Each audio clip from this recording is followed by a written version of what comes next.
Bonjour, je suis Hélène Carbonneau, je suis professeure au département d'études en loisirs, culture, tourisme.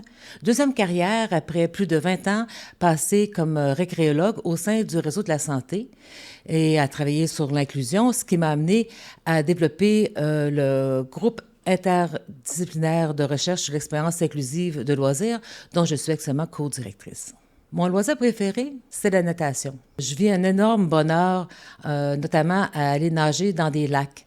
On nage des longueurs, des longueurs et des longueurs sans jamais avoir à tourner. On fait juste comme se perdre dans la nature, dans une immersion totale. C'est mon plus grand bonheur.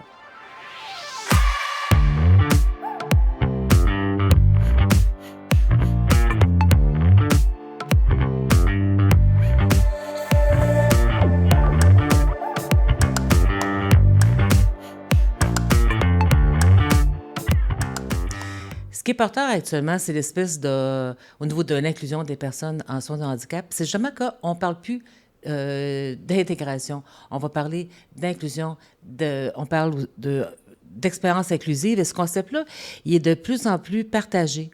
Cet automne, ça m'est arrivé à quelques reprises d'être demandé justement pour participer à un événement sur le tourisme, un événement sur le sport, qui voulait qu'on parle justement de l'expérience inclusive de loisirs. Elle est utilisée aussi au niveau du plein air. Je travaille avec des gens en culture aussi, où on parle de diversité capacitaire et culture. Donc, on est dans un espace où on ne parle plus d'intégration puis de ségrégation. Il n'y a pas une espèce de position. On est plus dans un espace où on commence à voir la personne en situation de handicap comme étant un citoyen à part entière, et on vise à lui permettre de prendre sa place pleinement au sein de la société en pouvant participer à des loisirs qui vont être significatifs, qui vont lui permettre d'utiliser son potentiel puis de développer des liens avec les autres d'égal à égal, autrement dit, des liens réciproques. On sort d'une espèce de vision de l'intégration où la personne en situation de handicap était quelqu'un qu'on devait s'occuper, alors que maintenant, c'est une personne avec qui on veut partager un moment, avec qui on veut découvrir ses potentiels, qu'on veut vivre quelque chose comme avec n'importe quel citoyen. Puis dans la même lignée, ce qui est intéressant, c'est que la vision de l'intégration, bien, elle s'ouvre à d'autres réalités. Puis là, il y a des débats un peu sur cette appellation-là, mais moi, je l'aime beaucoup. Diversité capacitaire.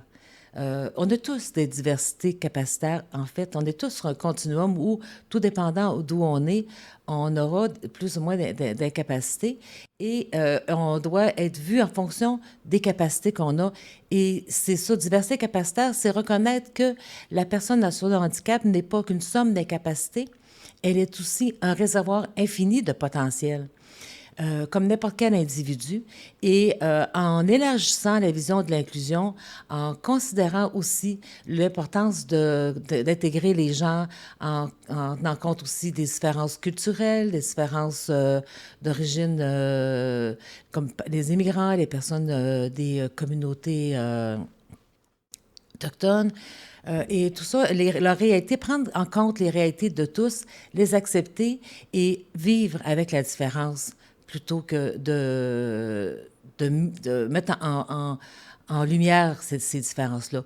C'est partager ensemble des moments de loisirs, peu importe nos capacités, nos origines culturelles, et ensemble, ben, avoir du plaisir dans les loisirs, s'actualiser et créer une société où il fait bon vivre tous ensemble.